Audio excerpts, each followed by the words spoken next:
The views and opinions expressed on this program are not necessarily those of this station, JVC Broadcasting Management, or its sponsors. With so many people living longer, the fear of outliving your money becomes a reality for many of us. Will I be a financial burden? Will I outlive my money? How will I be remembered? My name is Neil Himmelstein, president of Main Street Planning Group. Please contact me by visiting mainstreetplanninggroup.com. That's mainstreetplanninggroup.com, or call 631-647-4694. I will introduce you to strategies that will guarantee you will not outlive your money, that can guarantee you will not be a burden on your loved ones. Through a collaborative approach, we will uncover solutions that offer tax-efficient strategies, lifetime income, and legacy planning, choice, organization, direction, and education. That is the code we stand behind. Contact mainstreetplanninggroup.com. That's mainstreetplanninggroup.com, or call 631-647-4694. And listen to me every Friday at 3 p.m. as I host the Main Street Code for Financial Success, right here on 103.9 LI News Radio. Good afternoon. Welcome to the Main Street Code for Financial Success. I'm your host, Neil Himmelstein. I'm here every Friday at 3 o'clock. If you missed my episode, you can catch me on Spotify or Apple, or go to my website, themainstreetcode.com, and find the past episodes. We work with hundreds of advisors across the United States, whether they be attorneys, CPAs, or other insurance professionals who seek our advice on insurance planning. We represent over 30 different insurance companies, life insurance, long-term care, disability, and fixed annuities. And we are specialists across the country, and we have agents that come to us for advanced planning and underwriting, because that's where we really shine, and we help you with your plans and discussions.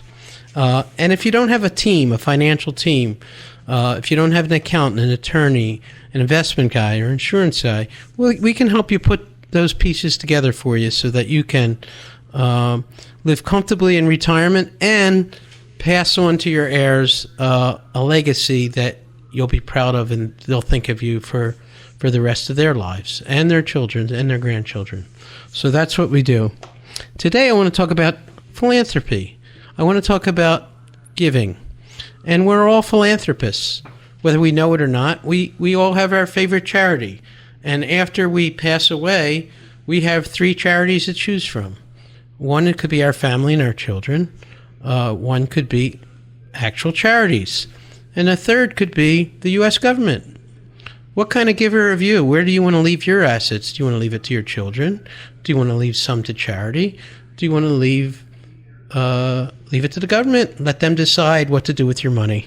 It's they could use it for roads, use it for wars, use it for whatever they want. But you may that's the default. If you just want to leave your money to charity, if you're a charitable government giver, that's wonderful. I find most people would like to leave most of their legacy to children. Some want to leave it to charity, and would like to do both if they could. And ultimately, for those who do no planning, we'll leave everything to the government and let them decide where to spend their money. That's fine for some people. So for those that like the idea of leaving as much as they can to their children, and then may want to leave some to charity, I have an idea for you. So one of the things I've talked about in my shows in the past is the IRAs and 401ks. A lot of people, when they reach retirement, listen, IRAs and 401ks are great for accumulating assets and accumulating money and not paying taxes on it all along the way until you need the money.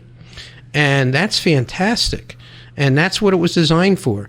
And we were told when we were accumulating all this money and putting away money that was for our retirement, because we at retirement will be in a potentially lower tax bracket. But we're finding today that that's not really true. Taxes over time have gone up.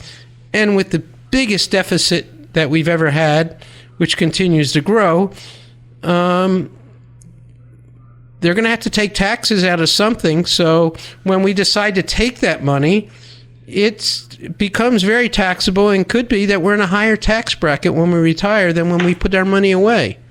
And the government's okay with that because you've got this big IRA or big 401k that you haven't touched. So they're going to tax it. And they're going to tax it as ordinary income. Now, what's even worse is we are taught and we are trained, delay taking that money as long as possible. So it builds and builds and builds and builds until we take it. And that's when it's taxable. What's even worse is if we don't use it and leave it to the next generation, then it becomes even more taxable.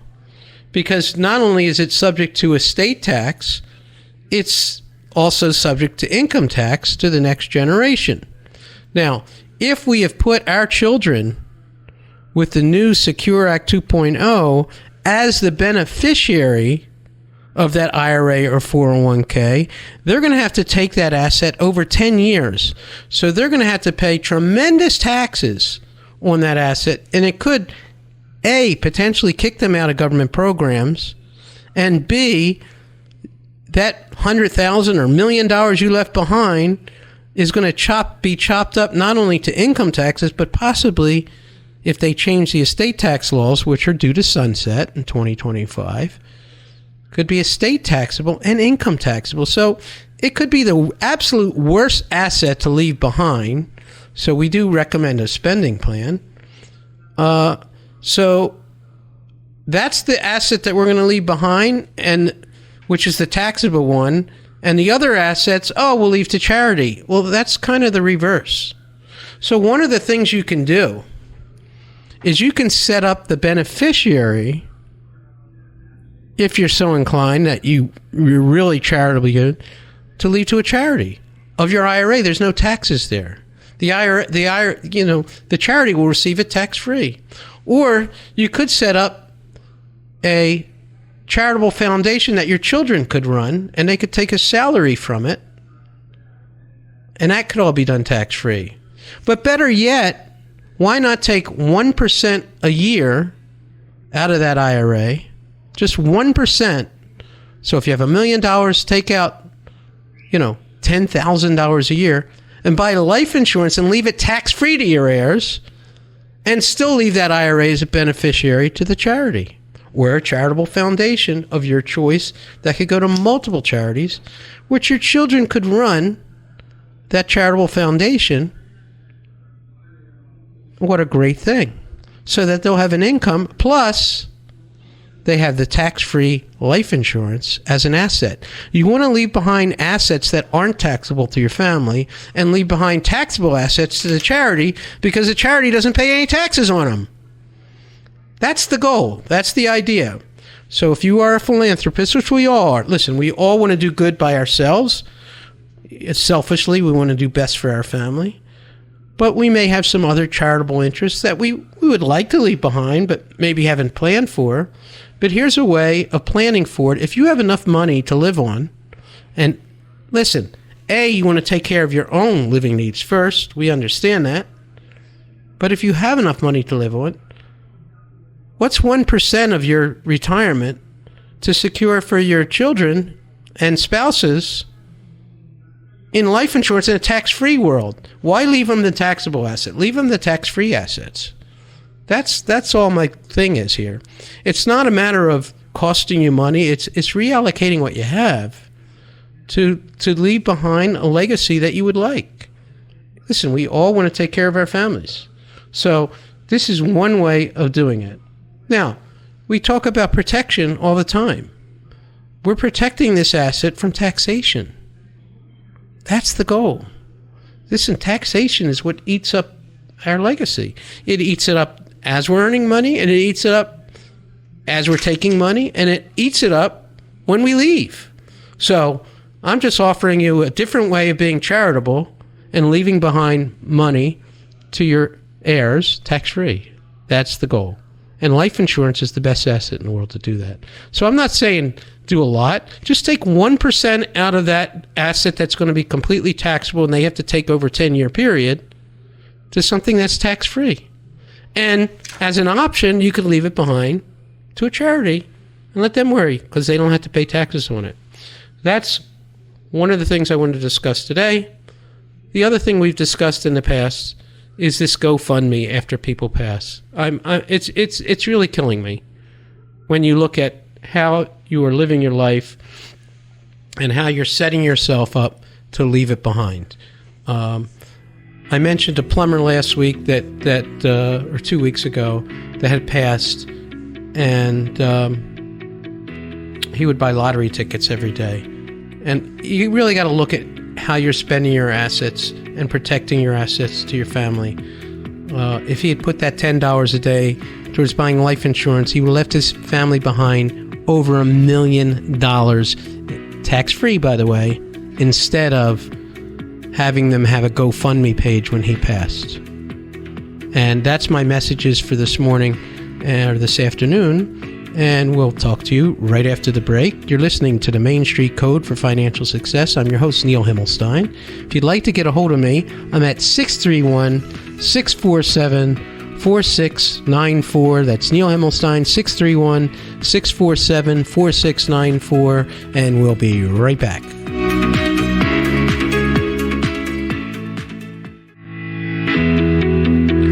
Welcome back to the Main Street Code for Financial Success. If you just missed me in the last segment, I just want to go over what we talked about. What we talked about is leaving your IRA or 401k to your children and how harmful that could be from a tax standpoint. I want to go into more details because I've mentioned it in the past. The IRS has changed the way it treats your retirement assets. The IRS has now said to everyone that if you have a child that's over 18, that they have to take whatever your retirement was over a 10-year period. Now, that could harm people in numerous ways. Let's say I left my IRA to my children, and then at age 20 or 30 or 40, whatever it is, and let's say there was, $500,000 in it, then they'd have to take out over $50,000 a year, and that would be ordinary income tax. Now, if they're in a tax bracket of 20% or 21%, whatever it is, now that extra $50,000 a year may put them in a tax bracket of, let's say, 28%. So not only are they going to be taxed on that money I left behind of that $50,000, but they're going to pay an increased tax on whatever their earnings are. So that's going to further deteriorate what I left behind. It's a horrible asset to leave behind. Now, let's say I had a child who was disabled and was using the government, had special needs, and was using government services. Well, now all of a sudden, I've kicked them off of government services if I've left that $50,000 behind, because they now have an income and they're no longer eligible for government services.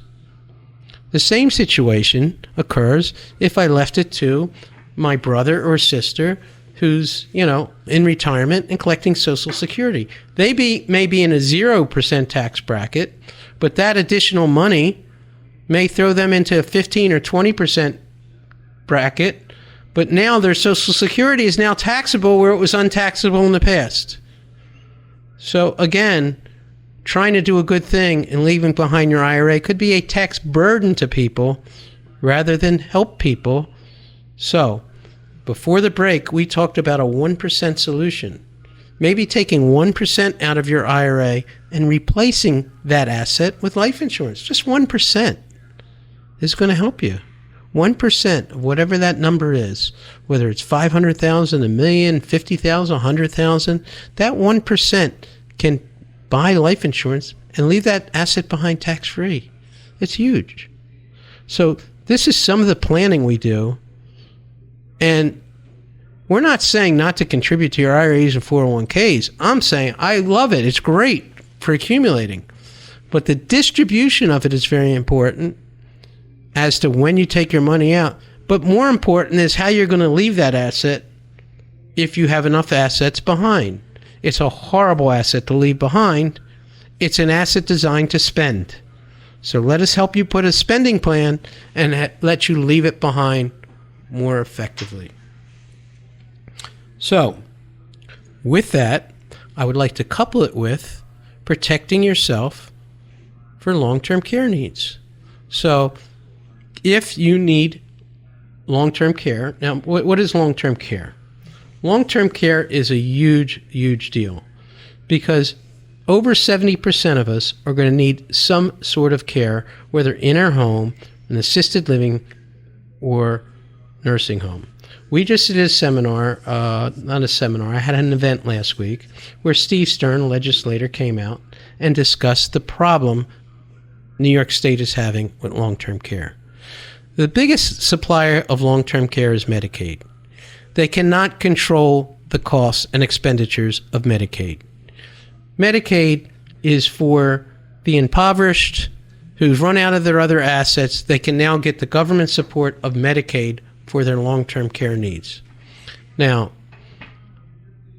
a nursing home in the state of New York, especially here on Long Island, is running for a semi-private room between $500 and $550 a day, or over $175,000 a year to take care of somebody. So you either pay out of your own assets until they're depleted, and then the government steps in and may cover that. Okay? Once you've depleted your assets. Well, I don't want to use my own assets to pay for it because that's ridiculous. Even care in my home. The biggest problem is not only can the government not afford to continue to pay these increasing faults, when 2 out of 3, 70% of us are going to need it, not only can they not afford it, but you can't afford it. It depletes your assets even if you're wealthy. Who can afford that and deplete all your assets so your kids have nothing and relying on the government? And once you rely on the government to do this, and you have all these great estate planners and elder law planners, and they're trying to impoverish you so that you can get on the government program, I don't like that. Okay, I want my people to clients and friends to not have to rely on the government. So you need some sort of insurance protection, or long-term care insurance, or some sort of hybrid plan so that your assets aren't depleted to the government plan. The problem with the government plan is once you're on the government plan, you don't get to choose where you get to go. You don't get to choose the kind of services that you want. Okay? If you want to be taken care of nicely, the government chooses who to send to your house, when to send to your house, how many hours they'll send to your house. They'll choose, if you need a nursing home, they'll choose where you need to go, where you're going to go, not you. So, I mean, if the government chooses that it's cheaper to send you, and you live out in Suffolk County, to send you someplace in Nassau County, which is, maybe 40 minutes or an hour away, and you want your spouse to come visit you or your children to visit you, and they have to travel an hour to come visit you, well, they may not see you very often because that's the choice you made, was to allow the government to choose for you. So how do you control your own destiny? That's what we're talking about here. You can leave it up to the government to control your destiny, or you have the option while you're young and hopefully healthy enough, and young could be under 70 or 75, okay? While you're healthy enough, you have choices. And one of them is to self-insure. And not self-insure that I'm going to deplete my assets, but buy some sort of long-term care insurance protection. So really the government and the insurance company, which was my goal of the meeting, by the way, that I had with Steve Stern, was to have a government and private insurance solution so that we can take care of this potential cost that we're going to have. Not just financial, but emotional. Okay, it's not just a financial matter, it's emotional. Because if I don't have the government take care of me, I'm going to rely on my family. I'm going to have to rely on my children. You're going to have to rely on your spouse, your children, and other people to take care of you. And you're going to be a burden on them. They may have to quit their job or work part-time or affect their career or affect their ability to manage their children taking care of you. And I don't know about you, I don't want to be a burden on my children, and I don't want to rely on the government. So the answer is to find some sort of solution to plan for long-term care, not just depleting my assets that the lawyers want to do. That's not the only solution. It could be a solution to deplete my assets so I can go on the government plan. But there's a way of buying long-term care insurance, or what we're doing a lot of is doing some sort of hybrid planning with life insurance with the availability to use for long-term care if I should need it. And if you don't think you're going to be the one out of 3 people that don't need it, well, I've got news for you. Those aren't good odds. The odds are you're going to need some kind of care. I like to work with the odds and work it in my favor so that I can take care of things. You're listening to the Main Street Code for Financial Success. I'm here every Friday at 3 o'clock. Please get a hold of me if you have any questions or thoughts whatsoever, or if you need any of these services I provide. 631-647-4694. My name